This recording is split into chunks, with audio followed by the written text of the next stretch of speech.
Hello and good morning to our eDiscovery IQ audience. This is the eDiscovery Intelligence podcast series designed with useful and practical nuggets to help you manage your every case eDiscovery needs. Carla Bauer is founder and senior consultant of eDiscovery IQ. My name is Melissa Rogozinski and I'll be your host today. Today is Thursday, March 2nd, 2017. Today's program will help you understand and consider what to evaluate when going through RFPs with vendors. You can read the article, Vendor Management Part 1, Evaluating Vendor Request for Proposals by Cash Butler on our blog page at ediscoveryiq.com. Good morning, Carla. Good morning. How are you? Great. I'm excited about another podcast with you and to introduce a new series, our vendor management series that followed our budgeting for eDiscovery series. Carla, you and I have talked before. We both have worked at law firms for the majority of our careers in law, but we've also had opportunities to work in-house with vendors. So we've seen both sides of the fence. We know from experience that no two proposals from vendors are the same. It's really hard to compare apples to apples because vendors price things out differently. They're offering different services. There's really actually a very common platform, and I think you can talk to our audience about it, but let's focus on vendor pricing. So what is the first thing that you would recommend to hiring firms on developing a standard request for proposal? What components should go into a good RFP and why? Well, Melissa, my experience has been that you need to cover each aspect of the case that you are going to need that vendor to perform on that case. So if you're going to need forensic collections, you need to have a portion on that. If you're going to need them to do processing, hosting, production, each thing kind of needs to be separated out a little bit. It can all be part of one document, but you still want to have different sections because you may find that the vendor will offer different pricing when things are separated out, and it gives you a feel for what their pricing is on each module so that you can track that and then be able to compare it with other vendors. When I've done this in the past, I've tried to get it so that it's a simplified so that everybody can just go in and plug in their numbers. But I had several vendors that would say, oh, well, our pricing doesn't work like that. Our tool does this different or that different. And so we're going to, put this number in here. And it's, then you're still left figuring out, trying to compare all these different items together of how much that cost is going to be. And really defining the terms is really key. What I call processing, another vendor may call pre-processing or post-processing or searching and they'll charge differently at each of these steps, but if you're not speaking the same language, that can make it difficult to understand what their pricing is and what they're charging you for. So as far as the components, let me just kind of recap that. We're talking about, in general terms, like the EDRM process and the steps within the EDRM. We're talking about defining terminology so everybody's on common ground with words that are being used and how they're defined. And then in a couple questions later, we'll drill down into line items just to kind of be clear for our audience what we're talking about when we're talking about components and sections, and probably give like a sample project that they can price out as well. Those are the kinds of components that we're talking about right now. Is that an accurate assessment? Yes. Yeah. Okay. What are some of the problems that you've actually seen with your clients when talking to vendors about their actual project needs and how to obtain and understand representative pricing? I think most of the clients that I've worked with that have entered into RFPs with vendors before engaging with eDiscovery IQ, and most of them what I see is that they didn't understand the terminology and they were sent a pricing model based on their case scope, but that case scope often grows, changes, is different than what was originally sent out, and it grows exponentially as the case evolves. And a lot of times I've said, okay, well, that statement of work, that project scope was just for this portion of that project, so now you need to renegotiate for the remaining portion of your project. And I think sometimes the misnomer of thinking that, well, we signed a statement of work for this case, and that's why you need to have a good project scope in that statement of work that says this is for processing these 5 custodians. So if you have to go out and collect for 30 more people, now that's not included in that project scope. So now let's rescope this work and let's think about this, because now we're increasing, and if we go off these first pricing, a lot of times it's not going to. It's going to be more expensive. Usually a small volume is a little bit of a higher cost because that's just how it goes. Volume kind of gets you the discount. So as your scope changes and that scope creep happens, those are opportunities to do a change order and say, oh, we've made some changes. Let's reevaluate that scope of work and make some changes with that as well. Yeah, I saw that actually was the very first eDiscovery project that I priced out, almost 10 years ago. And I'm glad that you said that, because the client thought they had one thing, and once we got into it, it expanded tenfold, and they were not quite prepared for that. So but we'll continue to discuss that. So let's talk about line items.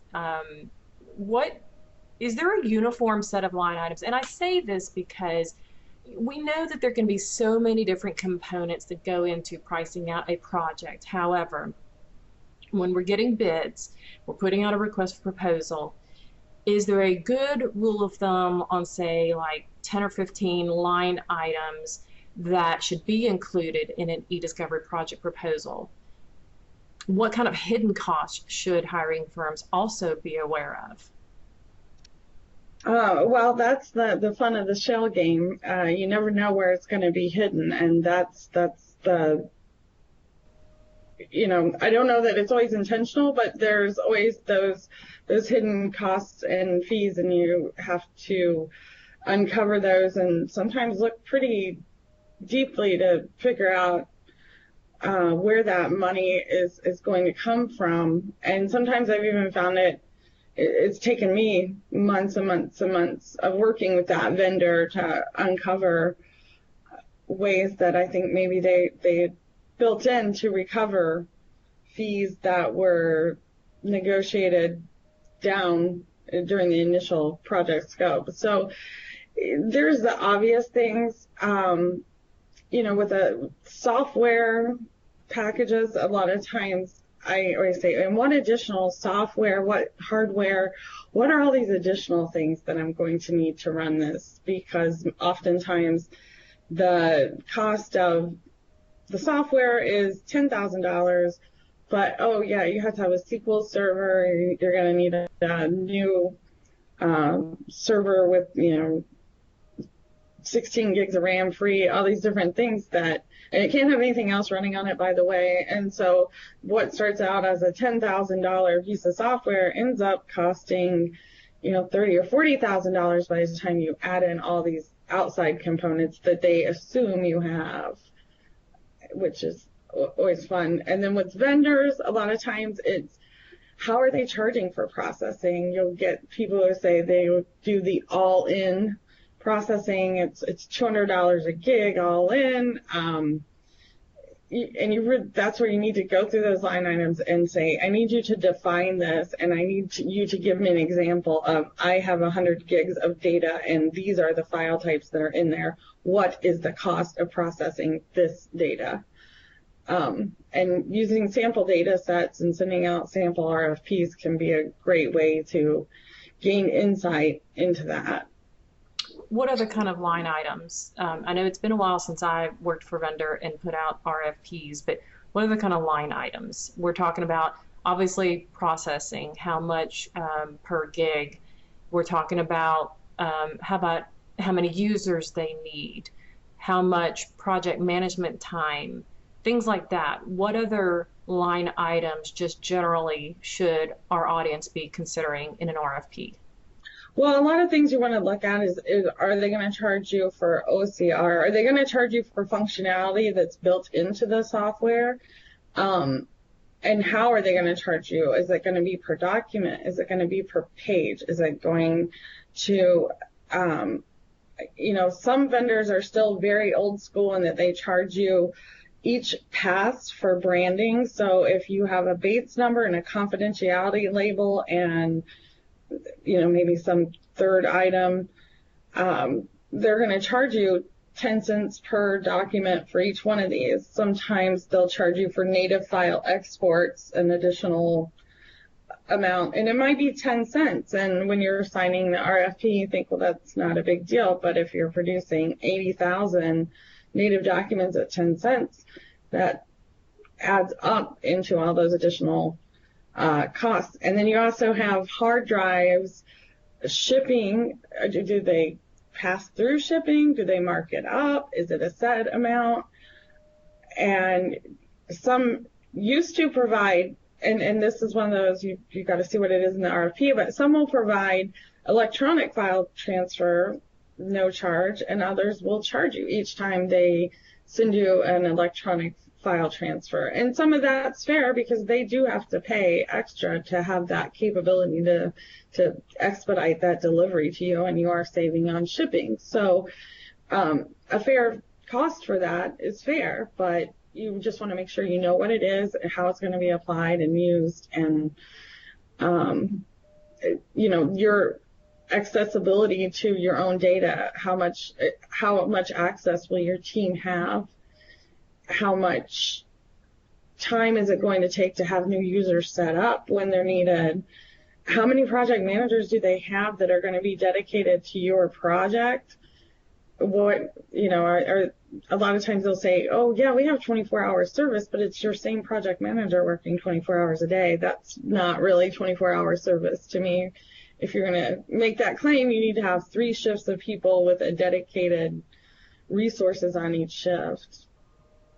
So the article also states that a good RFP should provide a sample job scope, and we brought that up earlier in our conversation.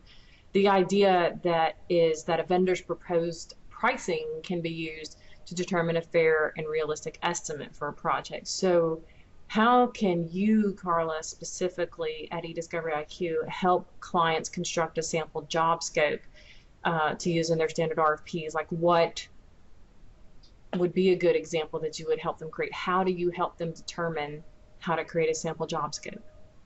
What I usually do is look at a recent project they've had either completed or that's in the works, and look at, usually it's a completed job, but we'll go back and look at how many gigabytes were you dealing with, how many custodians, and figure out what their overall costs were, and then use that as the sample to send out to vendors, because now it's real life that we really dealt with this, and we have something to compare it to.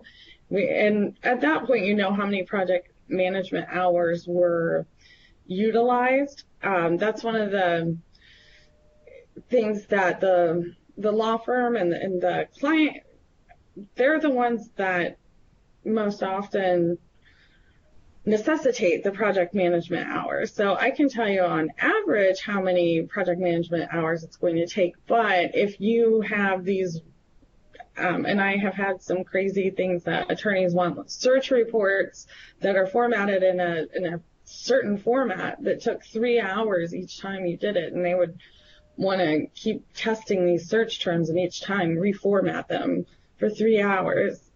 That was a very frustrating project, but that's where I include in the RFPs any reports or invoices. Provide samples of that. What breakdown do you want to see on that invoice? How do you want to see it? Because those can be big items if everything's just grouped together as project management hours for that month. Do you want to see a description of what work was performed on your invoice, which most people want to be able to do that. So I think, including all of those things in your RFP and your sample request makes it uh, helpful and beneficial when you're sending them out.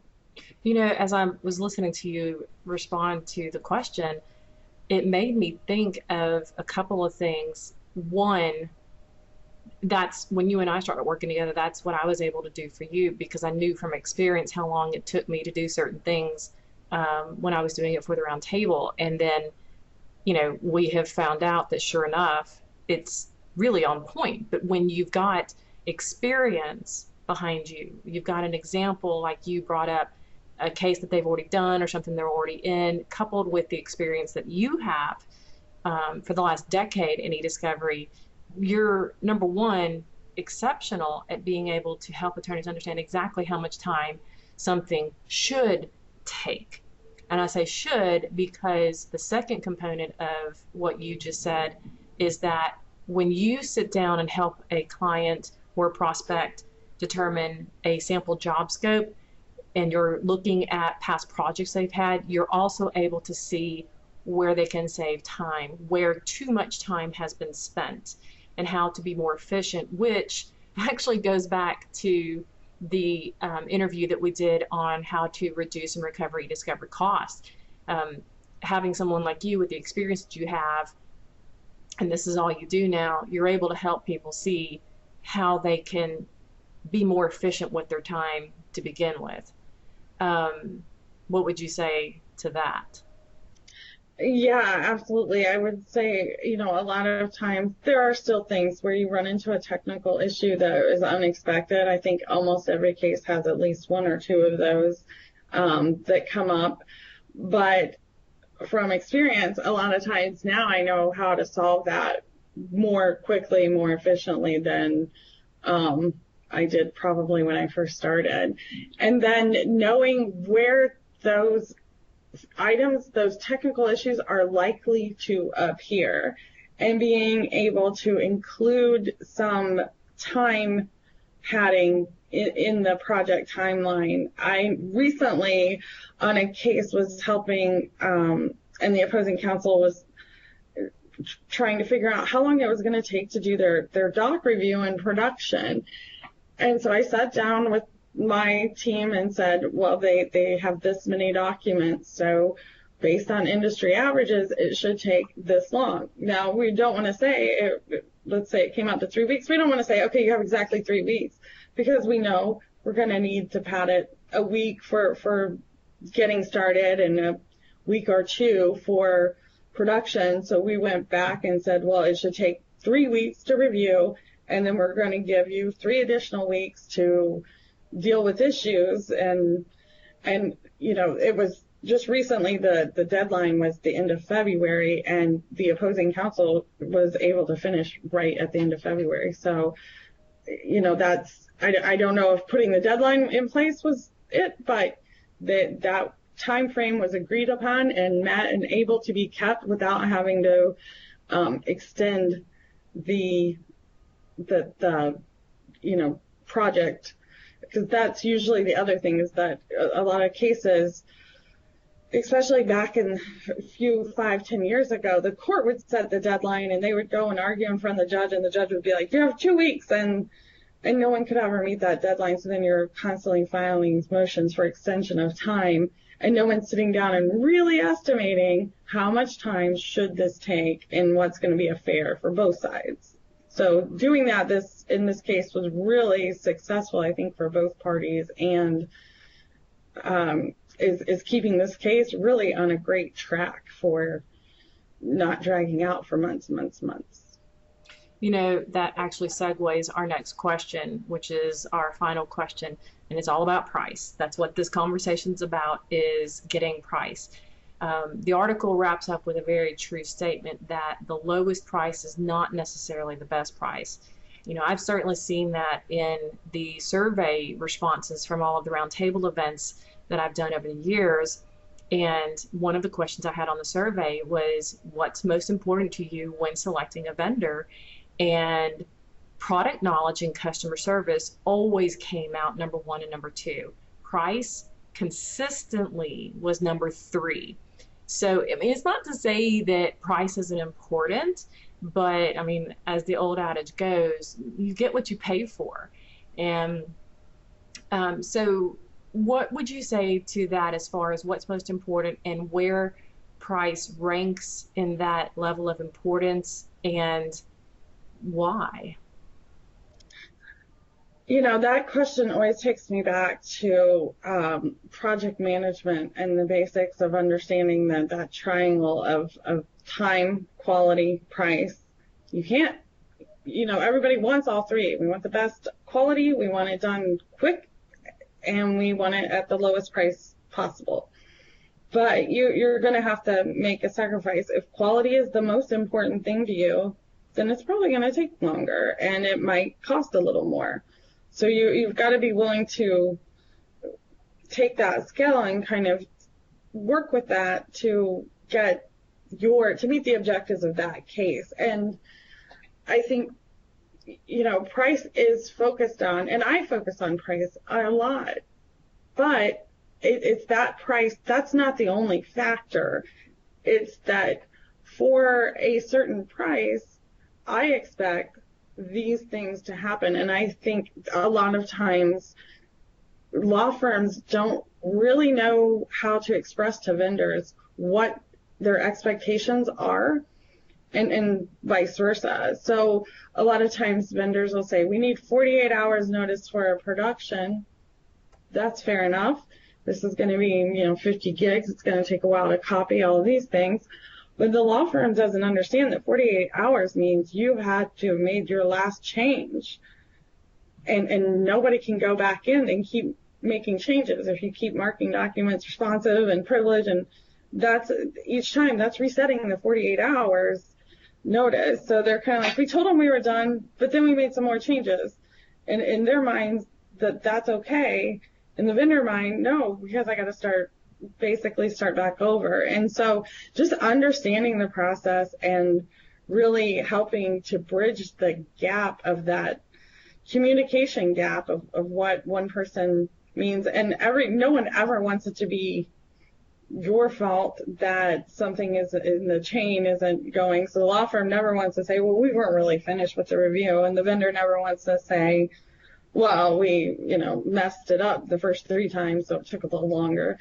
But both of those things are going to happen, so you need to both be willing to pad that timeline with time for the reviewers to finish, then make some changes, and for the vendor to be able to maybe make a few run-throughs to make sure that all of the issues are noted and caught and dealt with properly. So, just before we close, Carla, let me kind of recap for our audience what we've discussed today. Today's topic, again, is on evaluating vendor RFPs. And the first thing we talked about was what kind of components should go into that. So, the first component should definitely be terminology so that everybody is using the same words and applying the same definitions. We talked about understanding the EDRM process and adjusting and including certain line items according to that process. We talked about adding a sample job scope. So that's 3 things: the terminology, the process, which will include line items, and then a sample job scope. And then 4th, it should also include some language regarding potential changes and change orders and how we're going to handle those.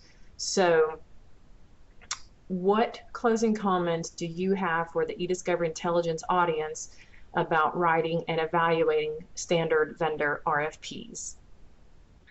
Well, I would say it's usually a tough process to go through, and that's one of the reasons why Cash Butler and his product Clarilegal is appealing to myself, because it's the same idea, it's the same theory of what I built my company on, the fact that we need to have a way to define this and explain it to everyone and sort of get rid of all these. I mean, some RFPs, when you go through them, it really takes I've spent as much as 2 months comparing RFPs received across, 10 or 15 different vendors because there's such a difference in how they want to do the pricing. And so when we can come up with ways that we can level that playing field and get it to a standardized version, that becomes a very beneficial for everybody that is working on the in e-discovery. And I think, combined with having somebody to help you guide you through the process, that's where we start to really be successful. Thank you very much, Carla. Well, folks, that wraps up our time today. I want to actually do thank Cash Butler. He was unable to join us today at the last minute. But Cash, is a 14-year veteran. He is the founder and CEO of Clear Legal. And you can actually find out more information about Clear Legal at www.clearlegal.com. And of course, I want to thank Carla, our fearless leader at eDiscovery IQ, for joining us today and sharing her thoughts on vendor RFPs. You can learn more about eDiscovery IQ at www.ediscoveryiq.com. You can follow us on Twitter at eDiscovery IQ and connect with Carla on LinkedIn. Please subscribe to our iTunes and YouTube channel for bi-weekly podcast and video podcast updates.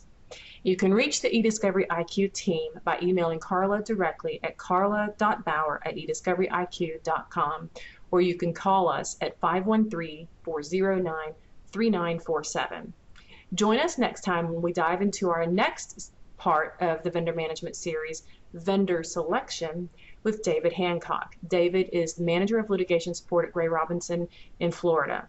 Until then, stay smart.